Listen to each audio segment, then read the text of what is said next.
The dual structure of human beings. Gyeong, the Holy Scripture of Cheon, Book 7, Earthly Life and Spirit World.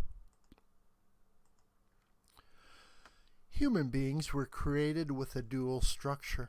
This dual structure consists of spirit and flesh, mind and body. When do they become one? You cannot fully unite the two as one merely by cultivating your mind and offering prayers, no matter how spiritually awakened you become. The body has 5 major senses. The mind, including the spirit and the conscience, also has 5 senses. There is only one power that can bring the cells of these 5 external physical senses and 5 internal spiritual senses into oneness, so they can resonate completely and are filled to the point of exploding. That is God's love, which is the common denominator of everything in the universe. Without that love, unity between the mind and body is impossible. In the relationship between our spirit and body, the spirit is more important. The physical body continues for about 100 years and then it dies. But the spirit lives eternally, transcending time and space.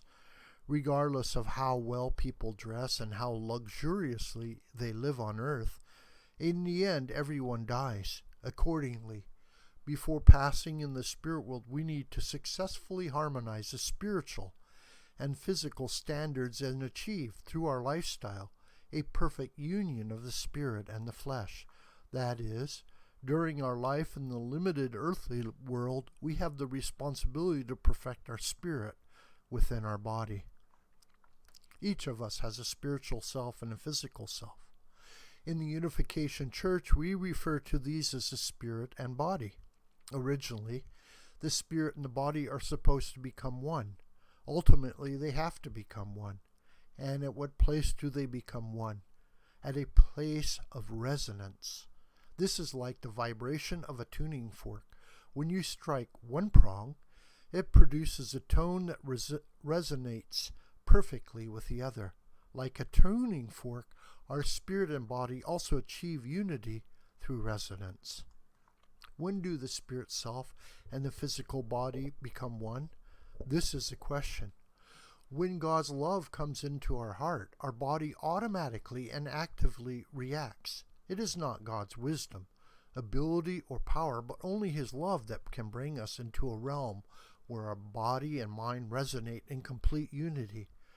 What is the one focus, the ideal standard desired by your 5 physical sensory organs, such as your eyes and nose, as well as by your 5 spiritual sensory organs? It is neither God's power nor His wisdom.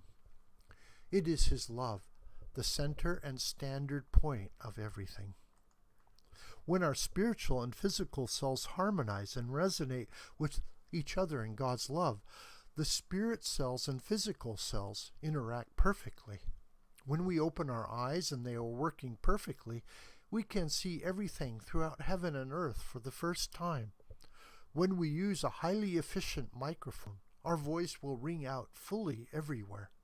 Similarly, once our physical and spiritual selves become one and attain an explosive state through the power of love, that complete union emits a light on the same wavelength as the heavenly world, the earthly world, and even God Himself.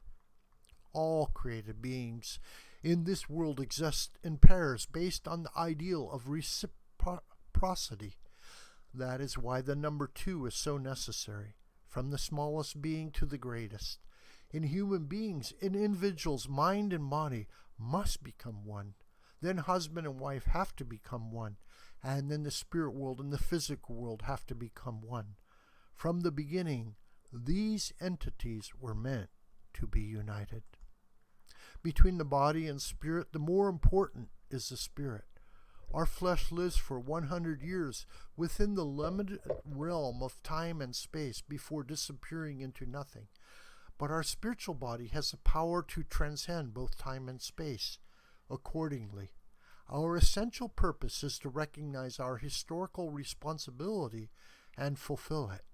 Regardless of how well you may live physically, in the end you will die. Then which is more important, spiritual standards or physical standards. We do not live based on physical standards. The flesh exists for the spirit and not vice versa. You should not cling to the lifestyle that secular people follow. You should find a more worthwhile basis for existence, with your physical body and spiritual body united substantially. This will serve to strengthen your physical body also. From God's viewpoint, is there any difference between a young person, a middle-aged person, and an elderly person? God looks only at the spirit self. He can see if a spirit self is young and active and has a self-disciplined character. He does not see the outer shell. He sees what will be left from inside after the outer shell has been cast off. What happens when we go to the spirit world? We become God's body. A person becomes the body of God. It is recorded in the Gospel of John and in 1 Corinthians. Do you not know that you are the temple of God? 1 Corinthians 3:16, John 17:21. Human beings are thus the temple, the house where God can dwell. Then how can you become to resemble God? When you reach the completion stage of your portion of responsibility, God dwells within you. Oneness is created between you and God through that love. Unity of life is achieved. Your life is assimilated into God's.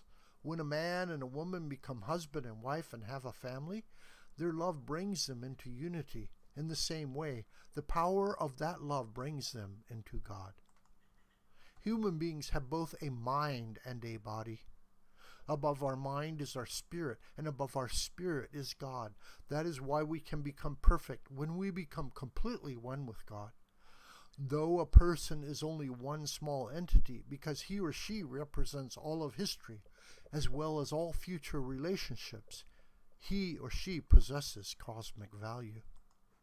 Would you like to live eternally on earth, or would you prefer to live eternally in the substantial world of incorporeal love? You would say that you prefer to live eternally in the world that has become the substance of incorporeal love.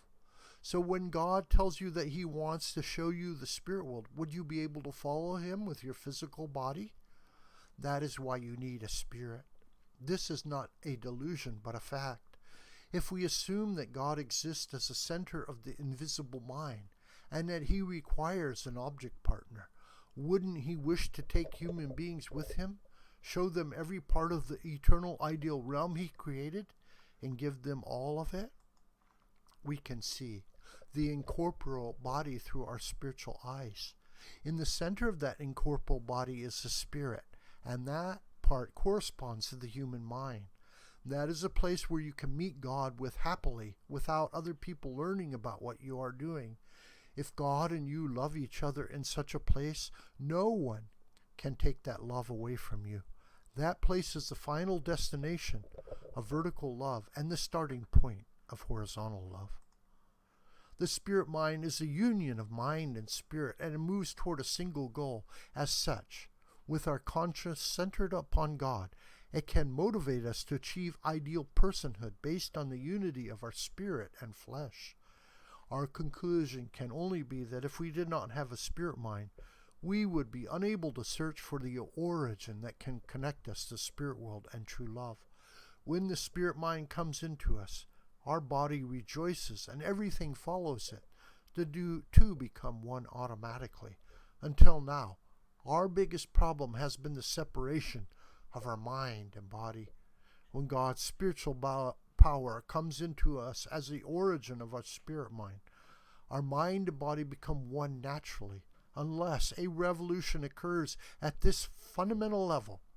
Unless we discover the origin that can govern everything that comes from the root, we have no path to the ideal. Only through a strong motivation can results come. The mind is vertical and the body is horizontal. The mind is the vertical eye and the body is the horizontal eye. There are the two. The vertical eye is the mind and the horizontal eye is the body. Their structure is the same. Everything in creation shares this. If one goes up, another comes down. Consider the example of a tree. The roots absorb nutrients and the leaves produce nutrients. The leaves receive sunlight and their chlorophyll creates and supplies the nutrients. The roots also absorb nutrients from the ground. These nutrients interact with each other. In principal terms, they are the vitality element and the life element, ever giving and receiving in a relationship similar to that of the mind and body. We need to eat spiritual food. When you are hungry, what should taste better, physical food or spiritual food? To survive and stand on God's side, you should enjoy the taste of spiritual food more than physical food.